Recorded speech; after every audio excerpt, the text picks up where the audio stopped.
Okay. Before we have our quiet time, let's all get on the same page.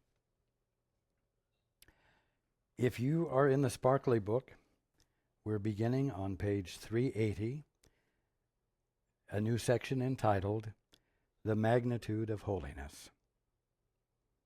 If you are reading from the second edition, it's page 332, The Power of Holiness.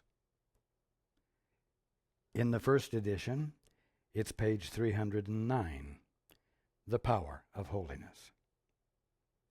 If you're reading from the JCIM, it's page 160, The Magnitude of Holiness. And if you're reading from the CIMS edition, it's page 320, The Magnitude of Holiness.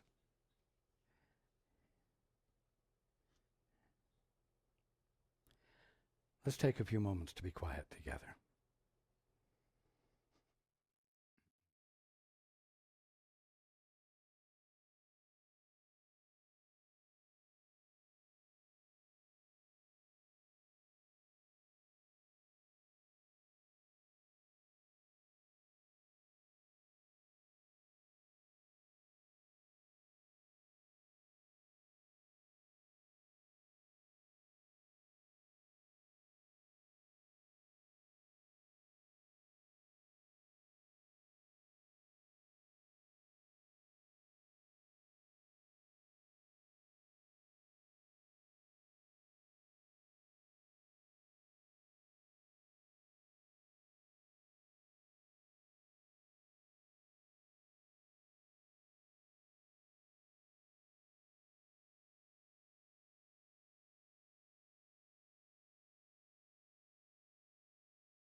Good evening. And welcome to everyone who's joining us on the internet.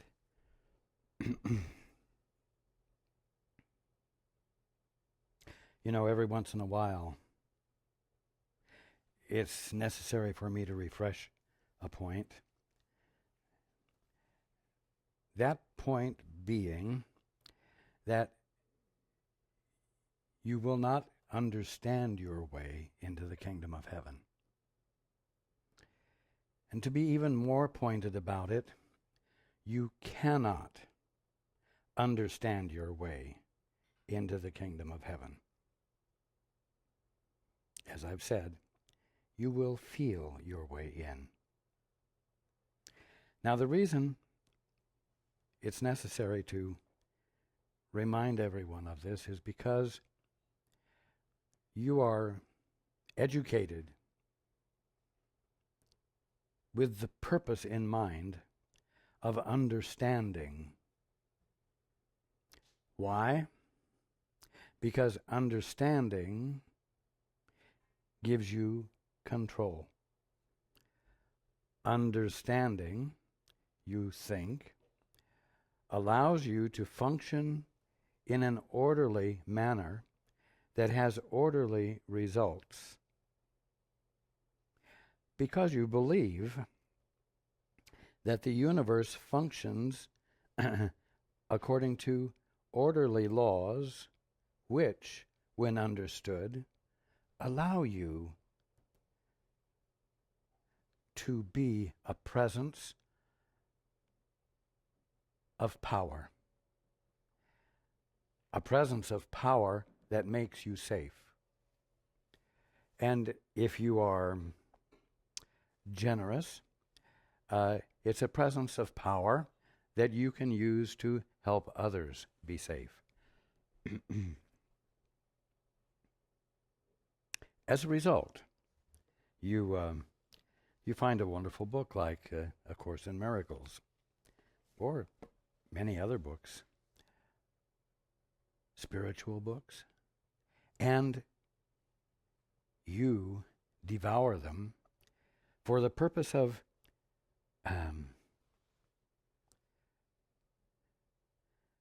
digesting what is being said so that you might learn and therefore understand. What does learning mean? It means that something has come to your attention that was unknown to you before, excuse me, and you digest it, you embrace it, and you commit it to memory. That's really what it means. It becomes a bit of information which, when added to other bits of information, constitute an intelligent configuration of ideas that allow you to function in the future dependably, intelligently, successfully, and beneficially.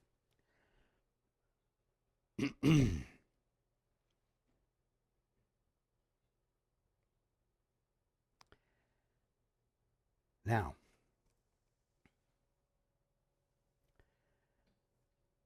learning is a process that ends up with a result. The result is called, quote, what you have learned, and, quote, what you have learned, unquote, is a memory, is stored away for future use.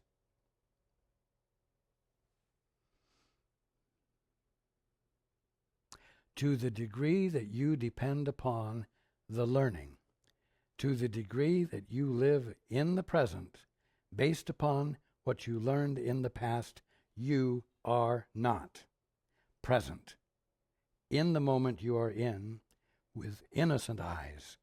In other words, with eyes capable of seeing the newness of creation, of seeing what is actually going on instead of the concept you have about what is going on.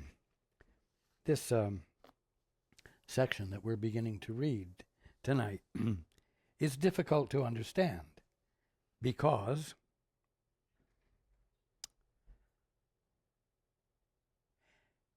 it's going to explain that you cannot understand your way into the kingdom of heaven. It is going to illuminate the fact that in order to understand, you have to abandon understanding.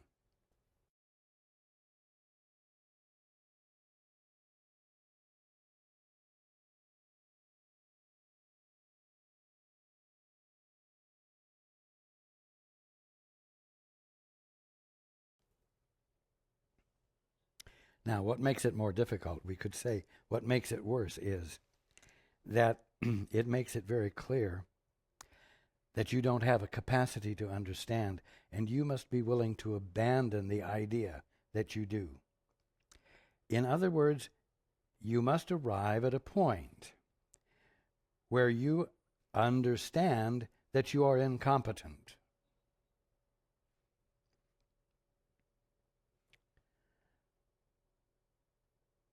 Not a pleasant thing to do. Not a thing one would dig into. Oh, definitely something one would avoid, distract himself from.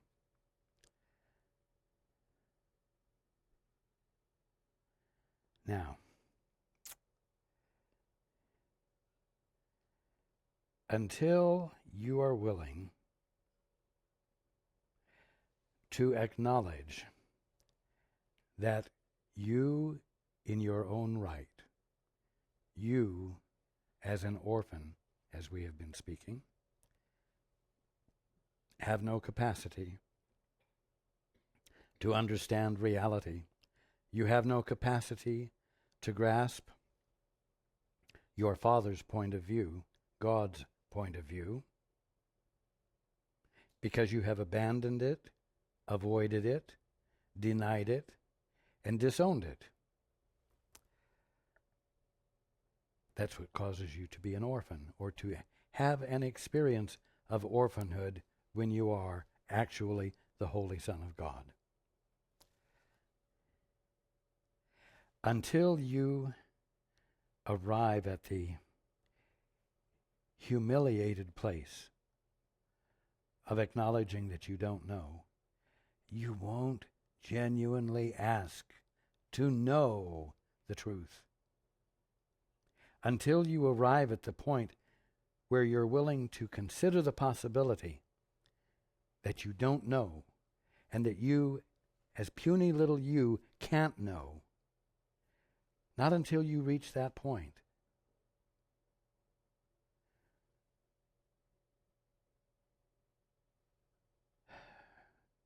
will a miracle occur. Not until that point will the influx of the Father's point of view, the truth, enter in your mind and dawn on you. Not until that point will your sonship register with you. Not until that point will you know that you belong, that you fit in, but not as an independent, separate entity. Now, this section, which we actually started the last time we were together, is entitled The Magnitude of Holiness. And I'm going to start back at the beginning. And I will do a lot of reading tonight with perhaps not as much talk, at least the part we've discussed. You still think holiness is difficult because you cannot see how it can be extended to include everyone. And you have learned that it must include everyone to be holy. Concern yourselves not with the extension of holiness, for the nature of miracles you do not understand. Now, that is not a criticism. That is a fact. You, as you presently experience yourself. Do not understand. You as the orphan, the dissociated one, do not understand. But it's not a criticism. It's a point to accept, as though it is a constructive building block toward an intelligent realization that will remind you of the truth of you, because you've let the Father reveal your mind to you, which is His mind, in a manner that registers with you and that you can, quote, understand, grasp the meaning of, without misinterpreting it. Concern yourselves not with the extension of holiness, for the nature of miracles you do not understand, nor do you do them. It is their extension, far beyond the limits you perceive from your present narrow-minded perspective, that demonstrates you did not do them, miracles, but you have done them. But the fact that they were so much more extensive, so much more all-inclusive, in incredible ways that you would never have thought to pull together as part of the, quote, miracle, unquote.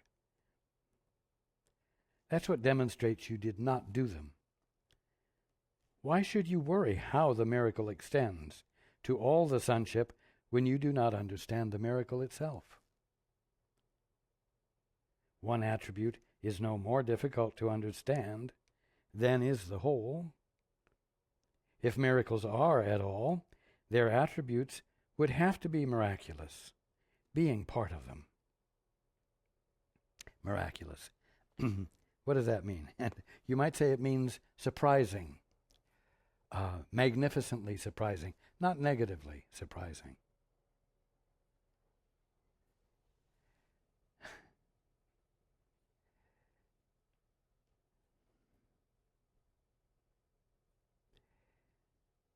Now, there is a tendency to fragment, and then to be concerned about the truth of just a little part of the whole.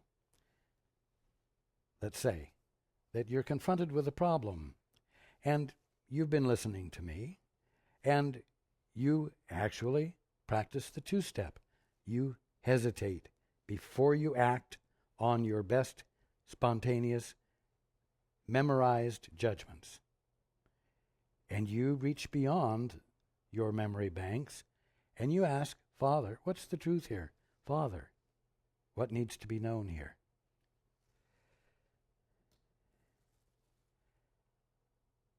And then, as you're listening quite openly, you get the feeling that the answer is going to be far more inclusive than you thought, and therefore probably not understandable.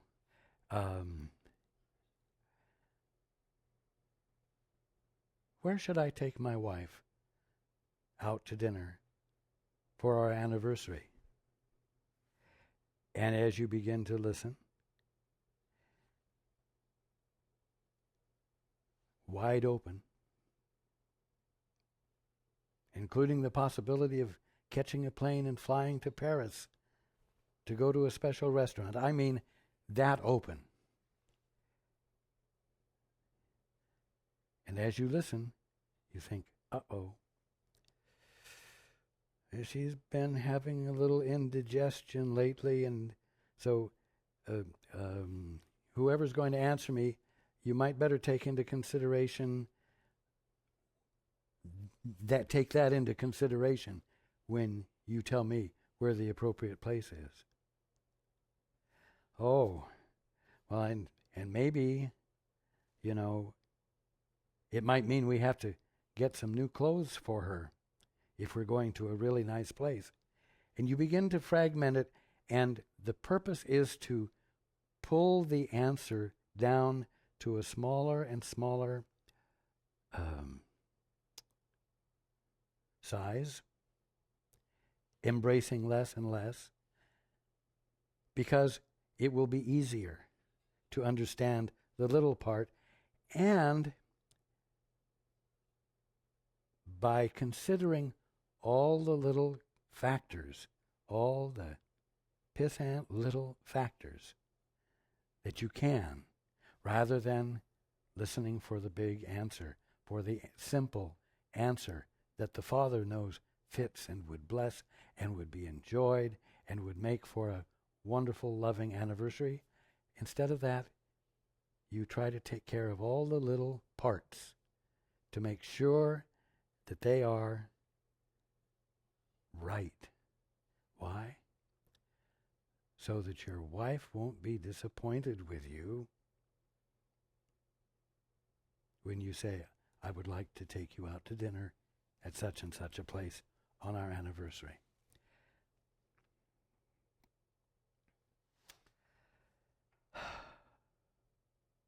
There is a tendency to fragment and then to be concerned about the truth of just a little part of the whole. The description I gave could be applied to many things. It's a tendency that you have to not let in the whole, but guardedly let in the little parts that will build up to the whole. You know what? It's an exercise of control. It's still an assertion of the tiny orphan sense of self. It isn't an abandonment to the Father. It isn't really saying, Father, what is the truth here? You say, what is the truth about what she will like? What is the truth about what she won't like? You see, it's not like, what is the wonderful truth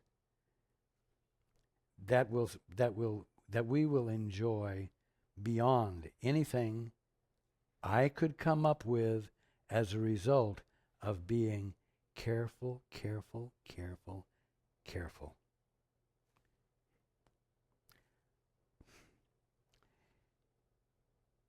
There is a tendency to fragment and then to be concerned about the truth of just a little part of the whole, and this is but a way of avoiding or looking away from the whole to what you think you might be better able to understand. For this is but another way in which you would still try to keep understanding to yourself. You see, you want to be the understander. You want to be the one who has the understanding. You want to be the one who came up with the understanding. You see, you want to keep it to yourself.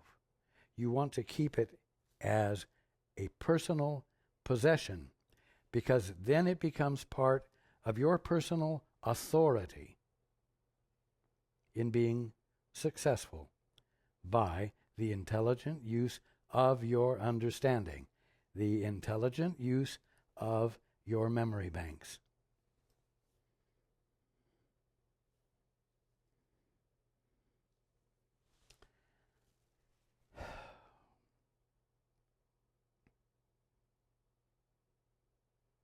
When you listen for the truth,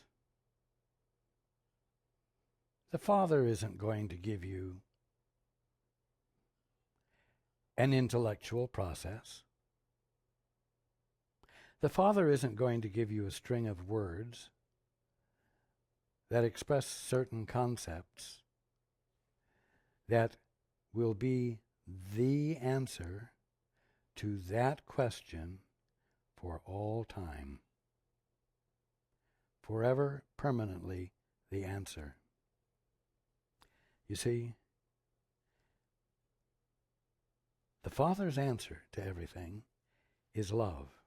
I mean by that the movement of love that the Father is has meaning. And the meaning elicits words. It is as though the movement of love clothes meaning with words. But the words aren't the point. It's the meaning that's the point. It's the love that has been given form at that point. But I want you to understand that the movement of love is like a breeze that moves through the hills and the valleys and graces the blades of grass or the leaves on the trees or the boughs, the branches of the trees in different ways. It's the same movement of love with different meanings, because the tweaking of a leaf is not the answer, as opposed to the bending of the grass being the answer, even though in both cases it's the breeze. It's the movement of love. You see? I may be approaching this obliquely, but I must get past your intellect subtly. What I'm talking about here has to do with the magnitude of holiness and why you don't understand the magnitude of holiness. It's because you're taking holiness as you might take love, the movement of love, and you're taking the way that movement drapes itself in words, so as to take the words as though they are the point. You take the word, and like the breeze moving through the hills and the valleys, it's like the tweak of the leaf. You take the tweak of the leaf as though that movement, that sharpness, is the answer. And as a result, you don't see that it's the same meaning as the bending of the grasses, the tall grasses.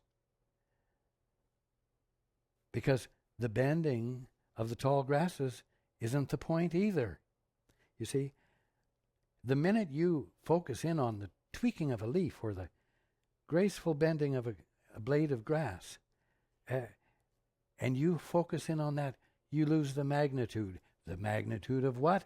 Of the breeze, of the movement that clothes its presence in all of these various, we're going to say, effects. You see? The minute you narrow it down to this or that, you've lost the magnitude. And therefore, you don't grasp the magnitude. And when it's presented to you, you don't see it. Magnitude is moving. And you say, oh, it's a tweaking of a leaf. Somebody else says, oh, it's the bending of a blade of grass. And you've missed what's actually happening. Why? Because you tried to understand instead of feel.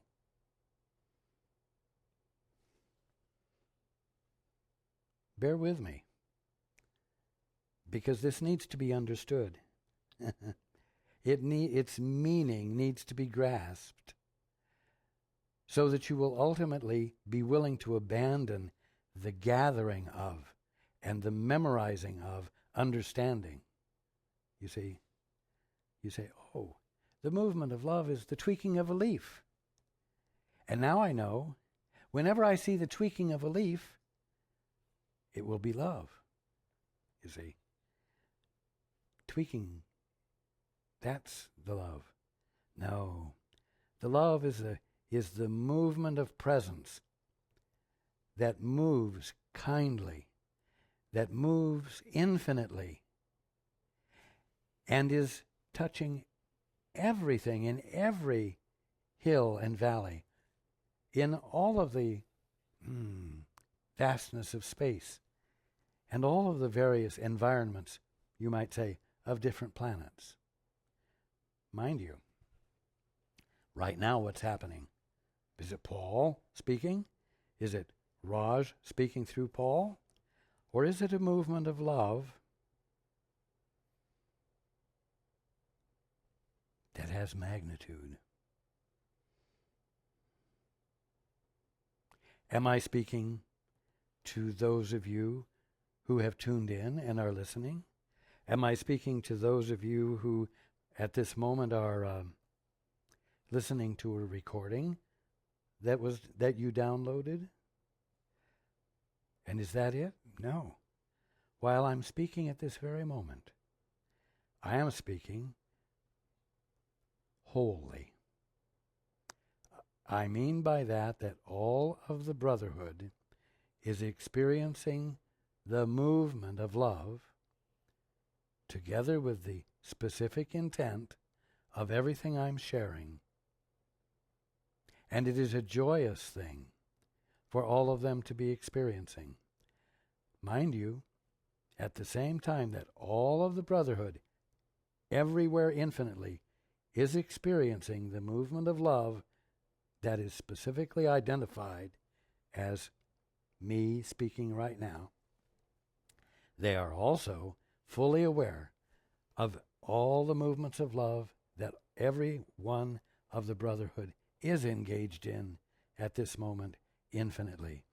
So, those of you on your planet who didn't tune in tonight, who never heard of Raj, are blessed by and touched by the movement, the breeze of the movement of love that I am being. There's the magnitude. You do not have to understand how it happens, but you do need to know that it happens. And you do need to know that letting yourself be the place that love infills so that you can share it is much greater than you think. It has magnitude. It is omnipresent.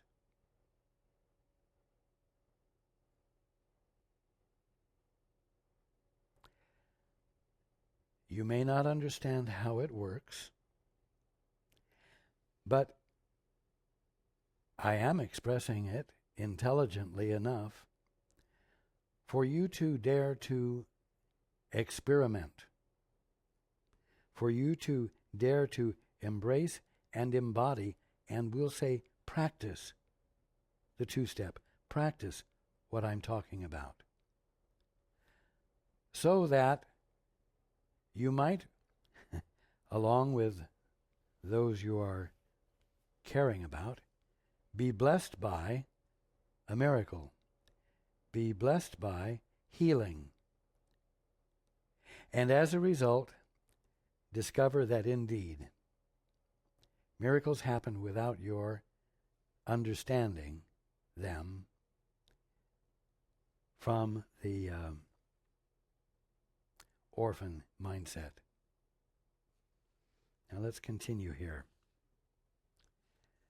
You do not understand them, miracles, either in part or whole, yet you have done them. Therefore your understanding cannot be necessary. Yet it is still impossible to accomplish what you do not understand. And so there must be something in you that does understand. Not as complicated as it sounds. The something in you that does understand is the Holy Spirit. It's that which is nothing more than your right mind, which you are currently ignoring in its entirety in favor of having this tiny, private selfhood that is a small, circumscribed part of the totality of you. You see?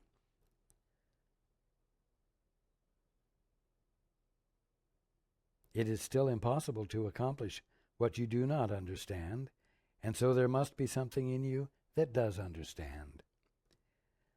You see, the difference, though, is that the orphan you, the orphan that you pretend to be, wants to be the creator of a miracle. And you want to be the creator of a miracle by having an understanding of how things work, a concept that you can endorse by your will and hold to and cause to happen.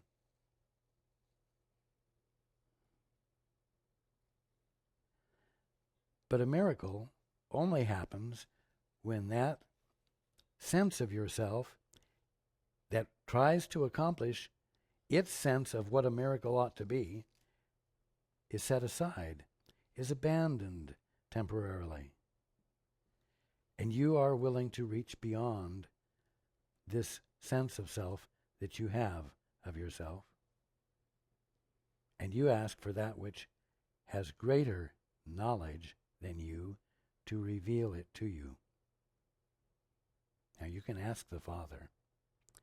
But the Father has already answered by providing the Holy Spirit, which is nothing more than your right mind. And the Father provided it before you decided to be an orphan. You're not going to get something that you never had before called your right mind. You're simply going to be reminded.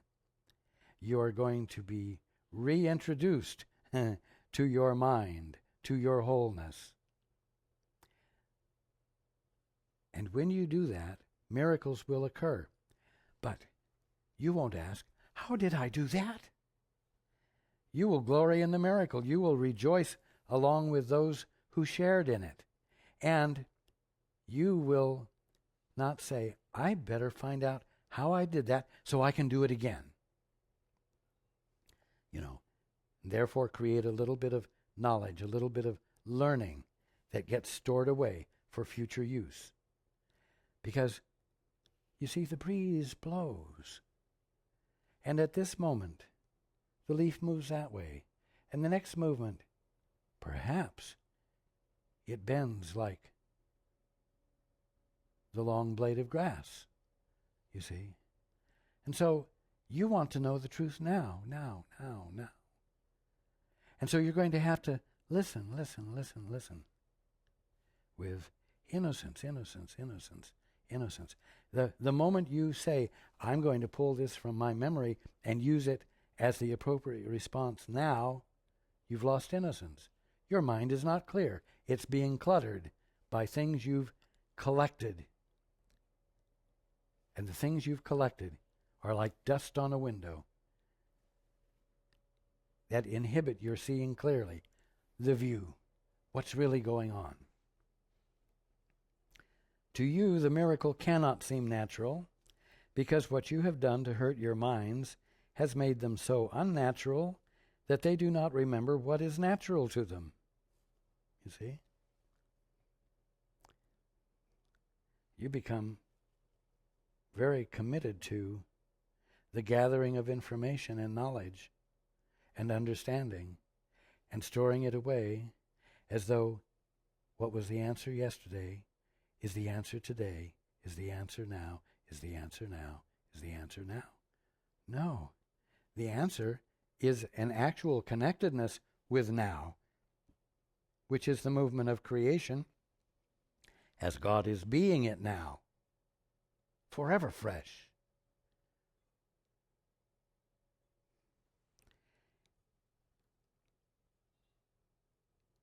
And when you are told about it, you cannot understand it. Now, I know that right now, what I'm saying is not understandable to some of you. I don't understand it. It doesn't make sense. Okay, that's good. But don't feel bad about it. Let yourself be in that not knowing place. Because in that not knowing place that you accept for yourself instead of fuss about, you will become susceptible to insight. You will become susceptible to revelation. You will become susceptible to inspiration. You see? The recognition of the part as whole and of the whole in every part is perfectly natural, for it is the way God thinks, and what is natural to him is natural to you.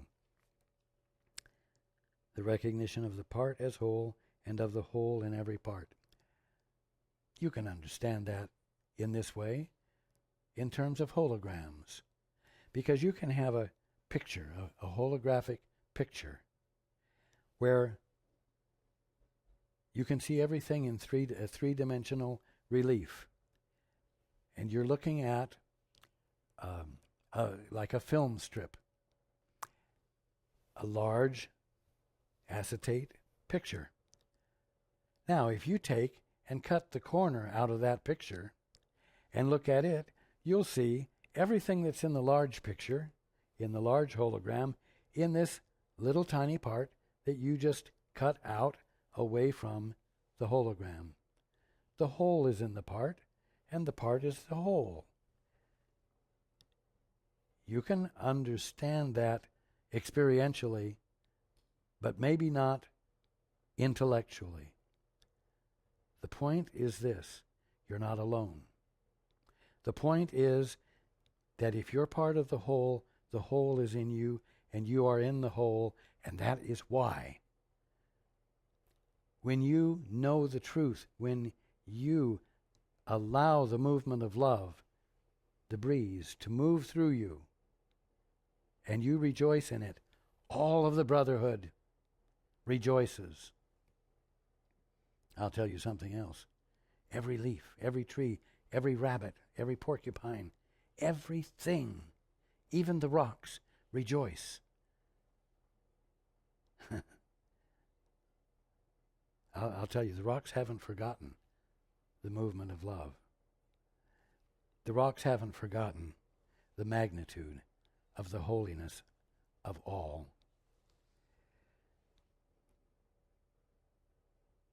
Wholly natural perception would show you instantly that order of difficulty in miracles is quite impossible, for it involves a contradiction of what miracles mean. And if you could understand their meaning, their attributes could hardly cause you perplexity.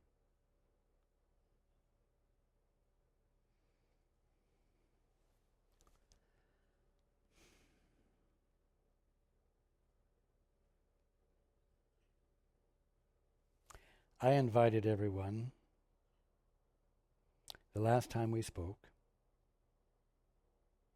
to participate in an act of unity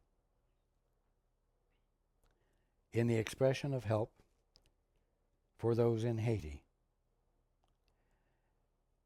I invited you to be part of the addressing of a situation through an actual act of giving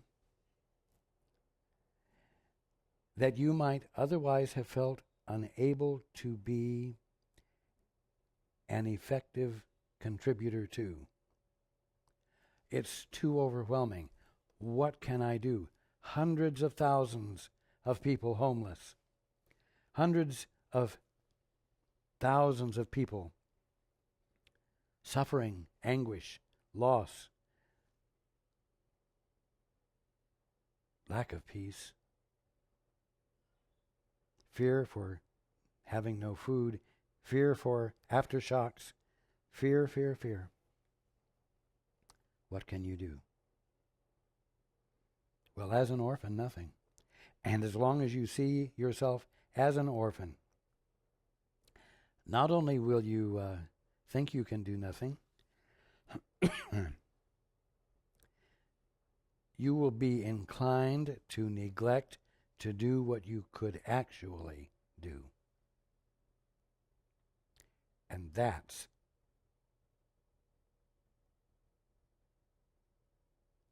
missing the whole point.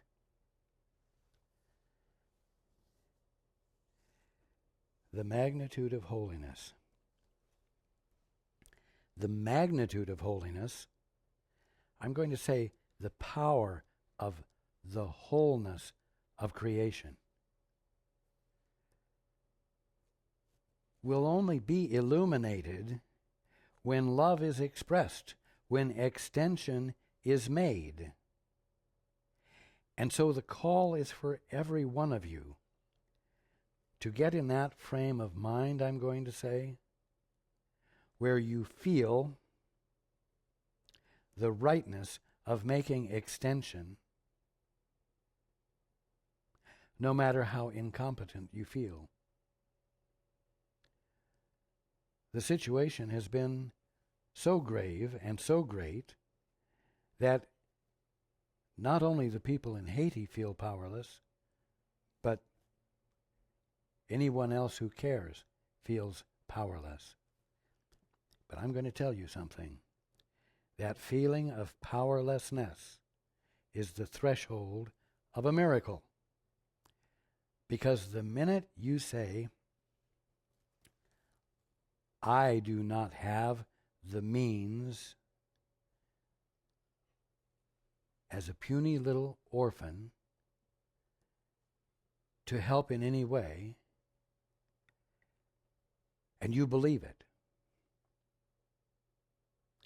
and you abide with it rather than kicking against the pricks and fussing about it and being upset about it and jumbling up your mind with anger, you will find in that awful sense of incapacity, which feels like humiliation, that you're actually in a state of humility.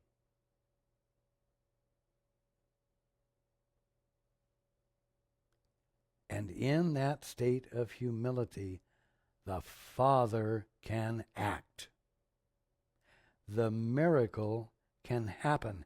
The sudden shift of perception can occur because you, in your accepted incapacity, are bringing no force of personal will into play. This is very important, and it has to do with the magnitude of holiness. Because you will not experience the magnitude of holiness until you abandon, I will say, the inconsequentiality of tininess.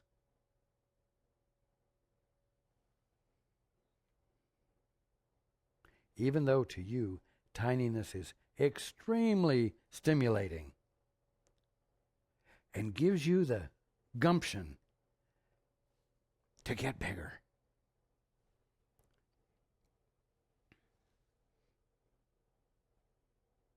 You have done miracles, but it is quite apparent that you have not done them alone. You have succeeded whenever you have reached another mind and joined with it. It's happened whenever you cared enough to connect without bringing your will into play for whatever reason. It's usually accidental, and that's just fine. When two minds join as one and share one idea equally, the first link in the awareness of the sonship as one has been made. But please understand, this is not talking about two minds joining as one and sharing an idea that you came up with or an idea that the other fellow came up with independently. It's talking about sharing an idea together that was insightful, that was what was revealed as a result of engaging in the two-step and saying, Father, what is the truth here? When two minds join as one and share one idea of that sort, equally, the first link in the awareness of the sonship as one has been made. You see, two little orphans joining with each other doesn't bring about a link in the awareness of the oneness of the sonship. It's just a partnership of two lonely little orphans, you see. When you have made this joining, as the Holy Spirit bids you, because you've stopped, you've hesitated, you've done the two-step, and you've asked what is the truth here,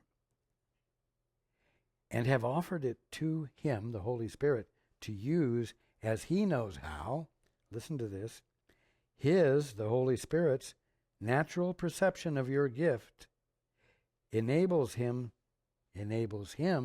to understand it. Not you. It enables the Holy Spirit to understand it. Because it's been a gift without strings from you. Nothing to interfere.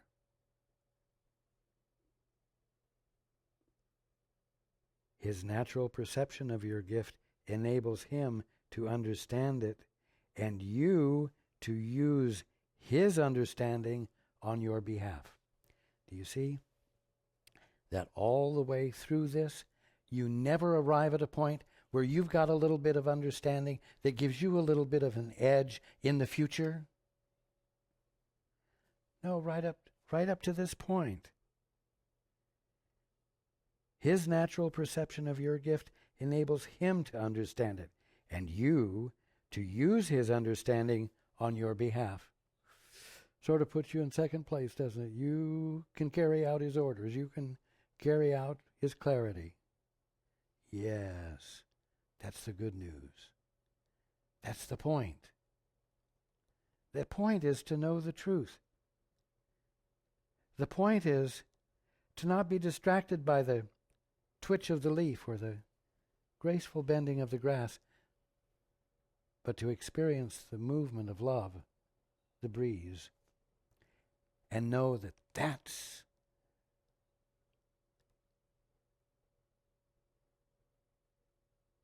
the movement of God, the presence of God. That's the point. It is impossible to convince you of the reality of what has clearly been accomplished through your willingness, not through any skill you have, not through any power, personal, private power you exercised, but that has been clearly been accomplished only through your willingness. It is impossible to convince you of the reality of what has clearly been accomplished through your willingness, as long as you believe that you must understand it, or else it is not real. You see, this is so insulting to the ego. You don't have to understand anything in order for it to be real. What is real, whether you understand it or not.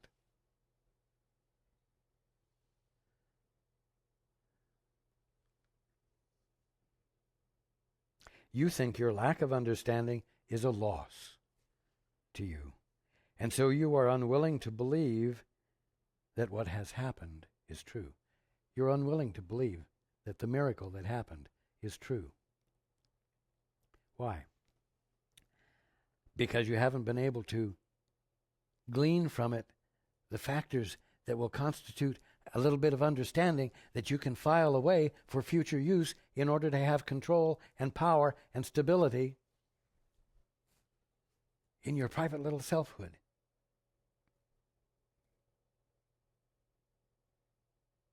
And in the conflicted world you see because of your private stance, even though it's the kingdom of heaven, unconflicted.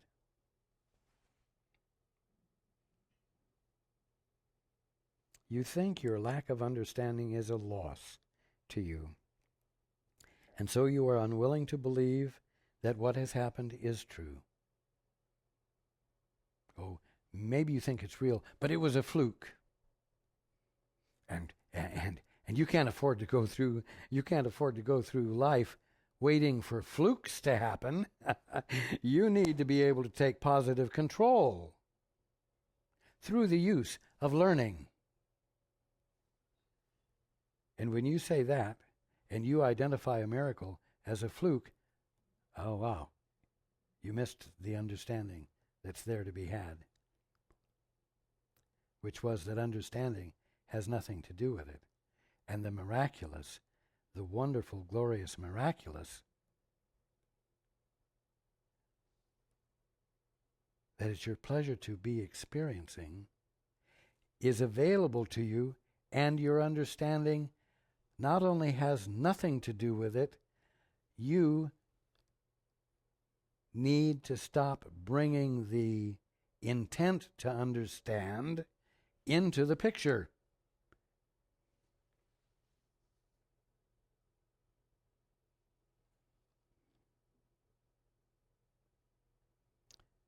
Again, you think your lack of understanding is a loss to you, and so you are unwilling to believe that what has happened is true. But can you really believe that all that has happened, even though you do not understand it, has not happened? It's a good question. Yet, this is your position. You claim it all the time. You say it didn't happen. Well, it didn't happen in the significant way that I'm talking about. Oh, it was significant. The transformational healing was incredible, but nothing dependable. At the moment, it's easy for me to grasp that there may be a God, but you know what? It also could have just been the turn of events. Fate could have been just stacked that way in this instant, and you undermine and undo the miracle. And you keep yourself searching for more understandings that you can tuck away to use in the future. You would have perfect faith in the Holy Spirit and in the effects of His teaching if you were not afraid to acknowledge what He taught you. You see, oh, I know, you're willing. You think you're willing to acknowledge what He would teach to you, but you can't really dare to honor it fully, because if you're going to take what He teaches you, you're going to have to abandon what you've learned and what you've taught yourself, and that's going to put you in a position of second-class citizen who exercises no competence of his own, and that's awful. That's unacceptable.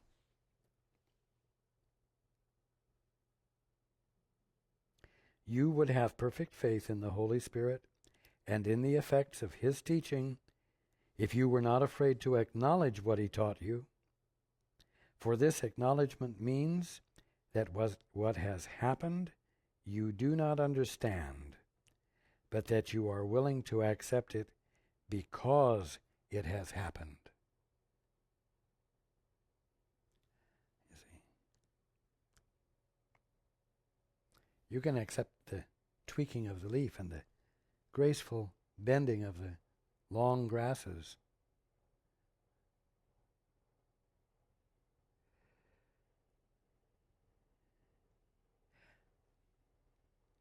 Not as answers in themselves, not as ultimate things in themselves, but as indicators of the presence of the movement of the breeze, as evidence of the movement of love, because the evidence is there, which means because there is a God.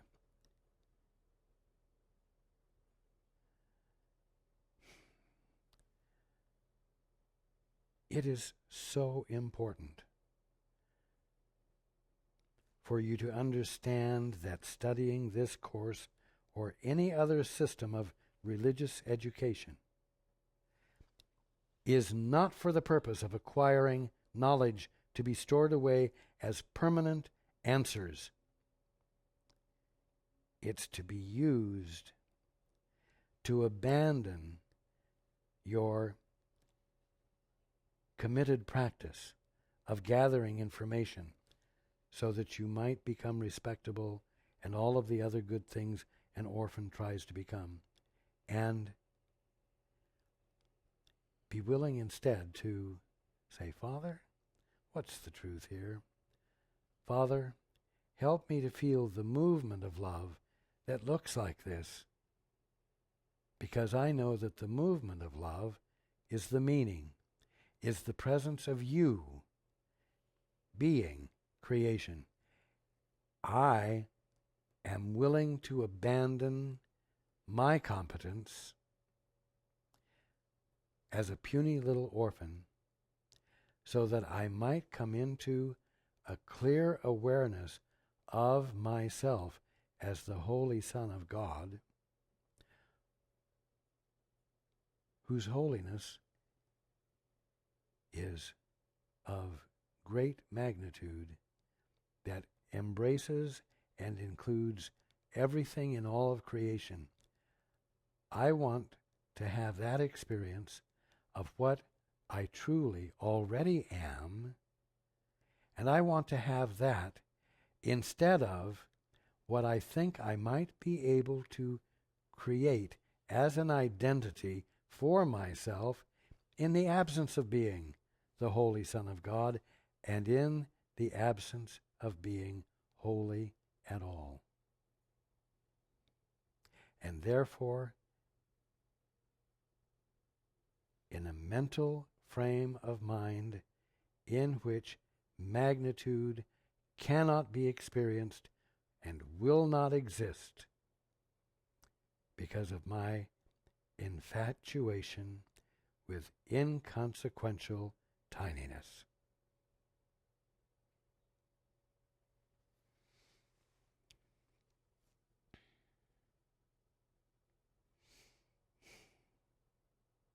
I love you all.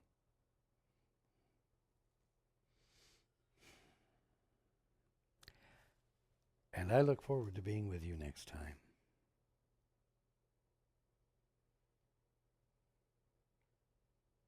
And now you know that that was a universal sharing of appreciation and love. Absolutely everything in the universe, because of the magnitude of holiness, was embraced by that expression of love and felt it,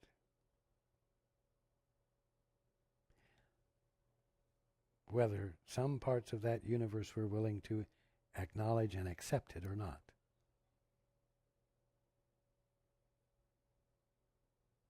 And your presence, your very being in this very moment, your existing in this moment, is a universal event.